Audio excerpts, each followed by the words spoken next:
Well, let's start with a question. Sometimes nonprofit leaders have to address a public crisis. Maybe been a failure in a major program or backlash on social media, and it is tough. What is the first thing a nonprofit leader needs to do in those beginning 24 hours? Well, we're going to dive into that question and more today. This is Funding the Future Now podcast. My name is Dr. Randy Dirks. I've been a fundraising executive for 28 years with 3 nonprofits. I know the highs and lows. I understand what they're about. And this podcast is really designed to be very practical, to give individuals like yourselves ideas that you can say, hey, I could apply that this afternoon. I could take that and make that useful within my nonprofit. And so that's the goal of it. And today it's just a delight to have Andrea McMaster with me as our guest.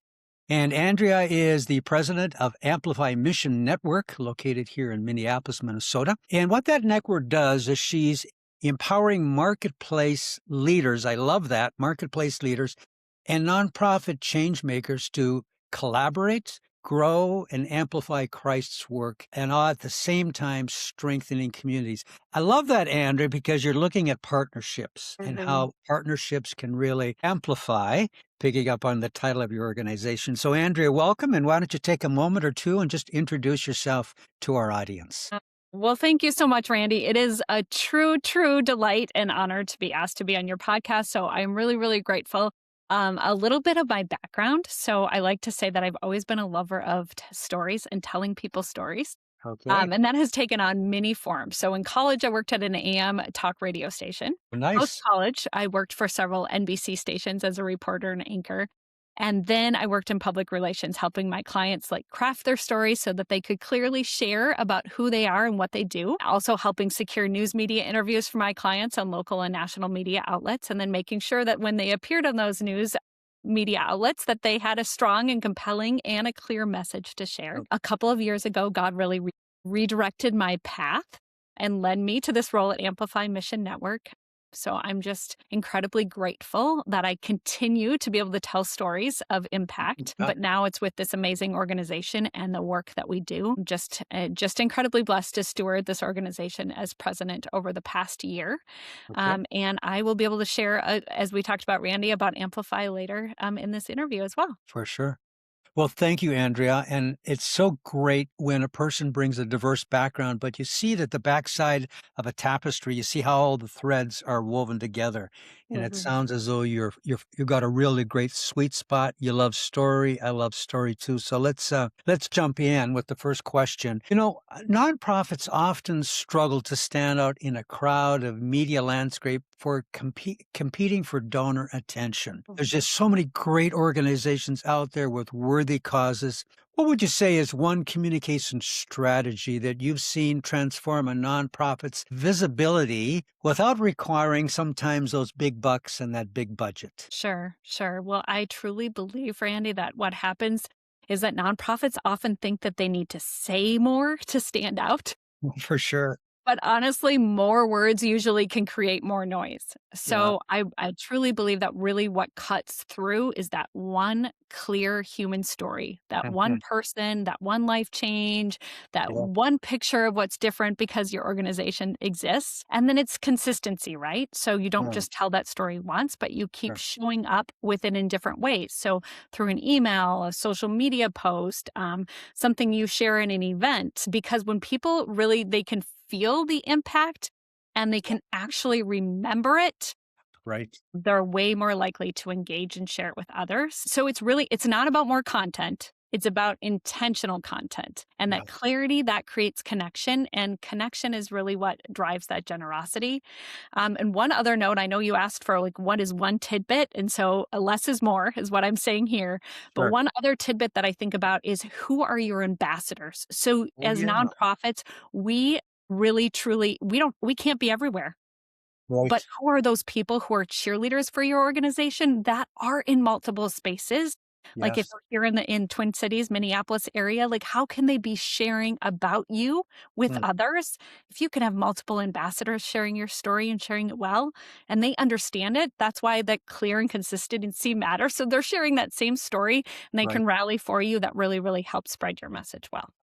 Boy, love all of that. Let me talk about one thing because I used to be of the mindset when we would send out newsletters and appeals to the donors that I work with. I've been at this organization, as I said, 23 years. And I would think of we did all these amazing things. So it was more stats, figures, kinds of those metrics. And I've come to the conclusion, just like you already said, you really have to come down to a life changed. Mm. Somebody's life changed, regardless of what nonprofit you were in, a social organization, international, working in food programs. It's somebody that you met, a family, an individual, a young person, and you tell that story. So we're not competing. I'll just call them jokingly the Right. big boys, the Yeah. big boys and the good big girls out there with the massive companies that really do extremely well. But we can bring it down to somebody that I met that week that was changed and impacted by our organization.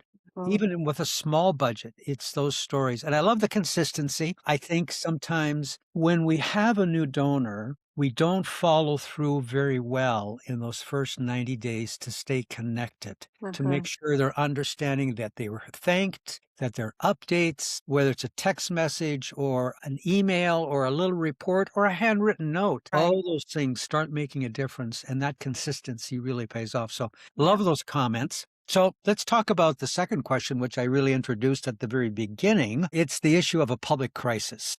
We Mhm. hope these don't happen, but often they come unexpected upon nonprofits. It could be a failure of some major program, went sideways, not to maybe due to our fault, things beyond our control at times, or something on social media that just starts getting blown out of proportion. And wow, it's starting to impact us. People are calling us, for example. And donors and board members are obviously watching closely. What Mhm. are you going to do? How are you going to handle it? So what's maybe some things, maybe the first thing that you would say to a nonprofit president, what he or she should do in those first 24 hours so that donor trust is maintained? Well, Randy, this isn't unique to the nonprofit world. So I can tell you from being in public relations, and I did a lot of crisis Okay. communications in the for-profit world, right? That things happen. Yeah. Things truly happen, and sometimes they are out of our control. And so, what really matters is the first 24 hours. Those are critical moments. And the most important thing that a nonprofit leader can do is they can respond quickly, Right. clearly, and honestly. No response is still a response. So, a lot of times I think Cool. people think, okay, if I no comment, it's going to go away. I'm Yeah. not going to hear about this again. Well, actually, what is that really communicating? We have to step back and think, what does that communicate if I don't respond? It Mm. communicates avoidance, indifference. It shows that you don't care. And it's truly important that you're showing how much you care. Yeah. So, and I also think what's people are fearful of is that they don't have all the answers. Oh, Guess yes. what? You don't need to have all the answers right away, but Right. you can share, we're aware, we care, Mm. we're taking action. Yeah. Also, I really believe transparency builds trust. Sure. So even when the news is hard, silence does the opposite, right? Mhm. So I can share an example. In a previous public relations role, I was working for a large medical center, and there was a hospital crisis, and there was a patient death out of that issue. And leadership didn't want to speak about it. But guess what? They have a hospital full of patients. They Yeah. have a lot of prospective or future patients that would step into that hospital. People needed to know and be reassured that something was being done. So it's Yes. really, really important to speak in those moments. Right. And that's the goal truly, is protecting trust by being honest in what you know. And it's okay to say that you don't know or you don't have all the answers, but that you're moving forward to what you're doing next. Right. I've heard this question a lot, so I want to end on this part too, Randy, is that people often ask, how transparent is too transparent? Good Well, point. transparency doesn't mean sharing everything. It means sharing what's true and responsible and helpful in the moment. So there may be legal or personnel issues that you can't disclose, and then you can say that, right? But what matters most is not going silent. It's here's what we know, here's what we're still working through, here's what we're doing next. Mhm. And transparency is really more about posture than volume. It's about Yeah. showing people that you're leading, you're not hiding. Because trust isn't built by having all the answers, but it's built by being honest in the process. And I think we all know that. But fear is often what keeps us from speaking up. Yeah. Andrew, that's so good because I think nonprofit leaders struggle with I have to have all the answers. I have to have the solution. I have to have the way forward. I have to have a way how we're going to handle this and come out of it. And that's not always the case because things are evolving over time. More information comes out. And so you've given a really wise perspective there. I appreciate that. Well, we're going to come to storytelling because I think that's something you have is in your past. So fundraising ultimately is about storytelling, yet so many nonprofit default to, as we said perhaps earlier, statistics and jargon in their appeals, maybe charts and all kinds of things that we like to put in. How can a nonprofit leader reshape the way they communicate their impact so that donors don't just give once, and that's wonderful when they give, but they become long-term champions of the cause? What would you say would be helpful for that to happen? Yeah. Great question. So I think you're right. Fundraising is storytelling. And ultimately, that's the fun part of it, right? Is being able to tell those stories of impact. So the shift I think that we as the nonprofit leaders need to make is moving from informing to inviting. So data informs, but stories are inviting people in. So instead of just leading with numbers, we can lead with one clear story, like we talked about, one person, one transformation, one outcome that exists because our organization showed up. So here's an example for Amplify. So Amplify is about when business leaders and nonprofit changemakers stop working alone and start building together. So here's how that works through one of our programs. We had a nonprofit leader who presented to the business community his strategic challenge he was facing. He needed to sell more apparel in the United States. More apparel sold meant more women in Pakistan working in dignified jobs in their sewing centers. Right. So the Amplify community showed up. This is super exciting to share in powerful ways with many connections leading to thousands more products being sold. And that meant many more Christian women employed in Pakistan. Wonderful. So that's just a story of a life change. But what happens, and I hope that when I was sharing that you could hear the change and you could picture it. We want donors to be able to picture those stories. Stories are something that stay with us, and numbers, a lot of times they leave, but it's the understanding the work, feeling a part of it. We know that people don't give to metrics. They give to like the momentum that they can see.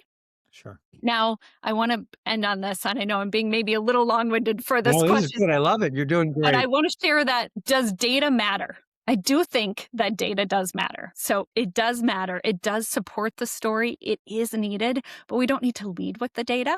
I think of data as proof. So the story is what opens the door. So we do need both. But if you start with the numbers, I think you lose people before they ever feel anything. And feeling is important as part of the storytelling. Yeah.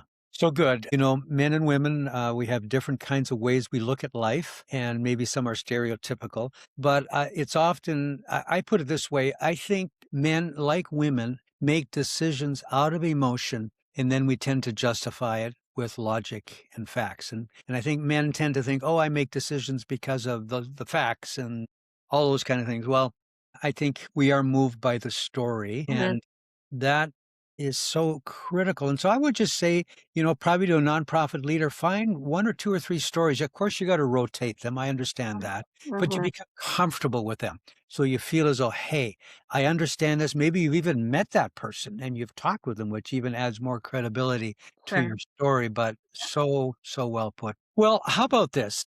And it's going to sort of builds a little bit on story, but many nonprofit leaders are passionate about their cause. But when it comes to talk in public, you know, maybe in front of a group or an event, it's like, yikes.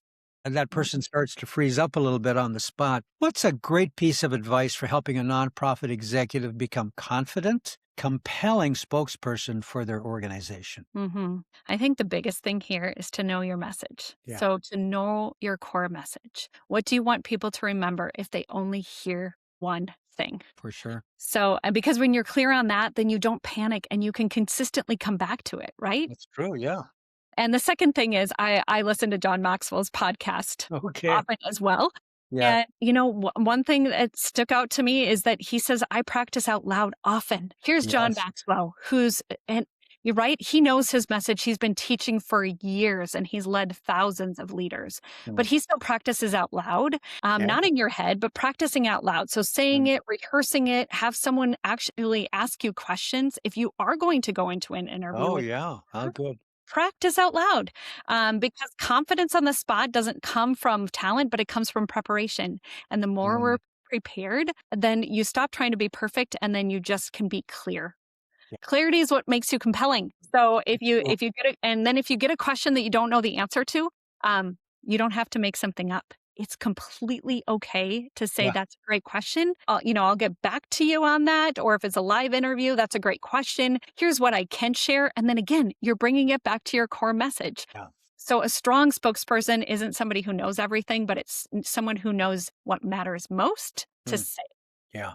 Yeah. Well put. I remember there were times when I was earlier on in my communication process, I would stand in front of a mirror and I would speak whatever I was going to share, if it was a small thing, because it's one thing to speak something out loud. It's another thing to see yourself Sure. as you're actually talking and you see your facial features and how you Right. use your hands. What do you do with your hands? Do they become a little bit of a fidgeting thing? You're always putting your hands in a certain place or anyway, I love what you're saying there. There does need to be practice. And your point about having somebody ask you questions, and a little bit of an interview process, it helps you so you don't feel as though something catches you off guard, but you can think on your feet a little better. Sometimes that takes some practice too. Well, great. Well, with all of your background, I'm wondering, when are you going to write your book? It's funny. I have so many books written in my head. Okay.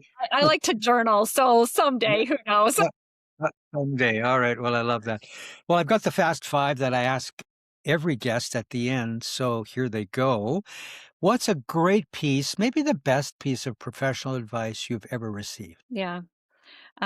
This is a really hard question for me. I have received so much great advice, but I Mm. tried to think of when stepping into this role at Amplify, what was the best piece of advice that I've received? And what I received was that clarity doesn't always come before action. So you That's often have it. to take a step forward to see what's possible.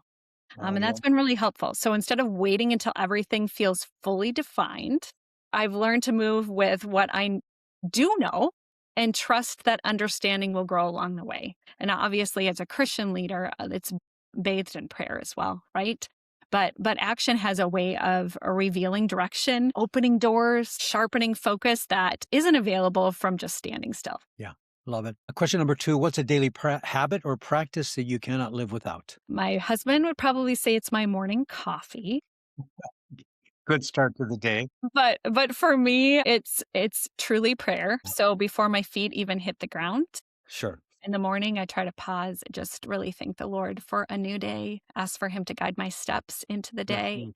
Yeah. And then it just really sets the tone for hopefully how I lead, and how I show up. Sure. And something that I started doing a couple of years ago, and it's really been healthy for me, is that at the end of the day, I plug in all electronic devices at least an hour before I go to bed. Okay.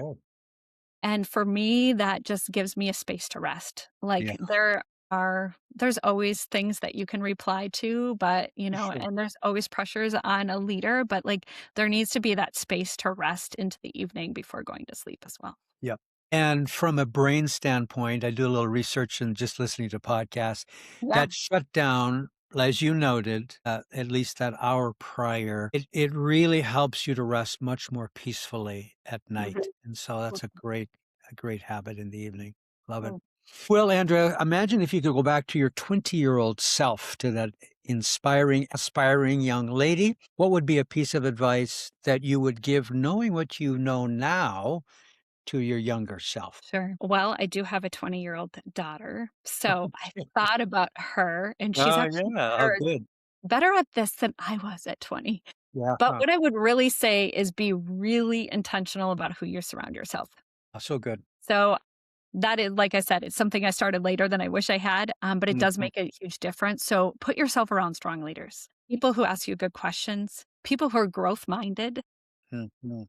who challenge you to be your truly best, people For who sure. will speak authentically the truth in love to you. And don't be afraid also to ask questions or ask for help. So I think I thought for a long time I had to have it all figured out. But you don't have to figure it out all alone, because people truly, they want to be around you to shape how you think, how you lead, who you become. And if you have those trusted people who are, for me, modeling Christ, good leadership, really seeing people as people and the way that Christ loves them, that's who I try to model and put myself around. Yeah. So good. Love it. The next question, we're going to dig a little deeper here. And I want you to think about a past failure, something you say, oh, I wish I could have changed that. I know all of us have those. But I want you to think on the other side of it.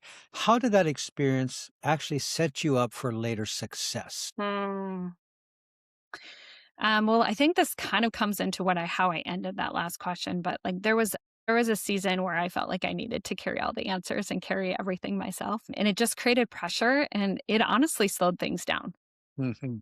So Right. what I learned is that leadership isn't about having all the answers, but about inviting the right people in. And it's not even humbling for me anymore. It's just freeing, because people actually want to help. It Yeah. makes us better. It's meaningful for them to be part of the work. And it's truly biblical. We're not meant to be experts in all areas, right? That's why the body is created in the way that it is, and Yes. the Right. kingdom of God, and uplift each other in that way. So that shift from doing it alone to building with others just really completely changed how I lead, and has led to much better outcomes, I believe. I love it. Oh, here's the last question. Where's your favorite place on earth, or maybe in your community, maybe both, to sort of recharge and disconnect? Okay. Well, I don't have one place, but there's a theme. Okay. Okay. I It's love it. hands down really just hiking anywhere in nature, or in I the love winter it. time for me, that looks like Nordic skiing, cross country Oh, skiing. So love it. Yeah. being out on trails and in nature. And our family actually took on a challenge to visit all 63 national parks. We're in the upper 50s right now, so we're getting really close. But Right. that's been something about the family too, just being unplugged, going on long hikes in nature, experiencing God. I love that. I was out walking this morning early here in Minnesota, and the birds were so happy chirping away, and the joy of being outside is so refreshing. Well, Andrea, what a delight. It's just been a pleasure hearing your story, your perspective, the diversity that you bring in. So thank you for joining us. And I'd love to give you an opportunity at the end just to talk a little bit more about Amplify, what you do there, and how people can connect with you. Okay, I love it. Yeah, absolutely. I love that. I love it. Oh my, that's so good. Okay. Yeah, nice. Fabulous. Well, what a delight just to see how the word that's stood in my brain when you were talking is the bridge, the bridging process that happens between the marketplace and the nonprofit. And so love what you're doing. And it's the matter of helping people see things that maybe they don't realize, or being able to see how they can do things differently and see greater impact. So appreciate that, Andrea. Thank you for what you're doing. Thank you for being on the podcast, for just sharing some very practical, personal insights. And thank you to the audience for taking in this other podcast. We welcome you back. We publish these a couple times a week, and they're on your favorite podcast platforms and also on YouTube. And we just welcome you back. So for now, we'll say goodbye till the next time.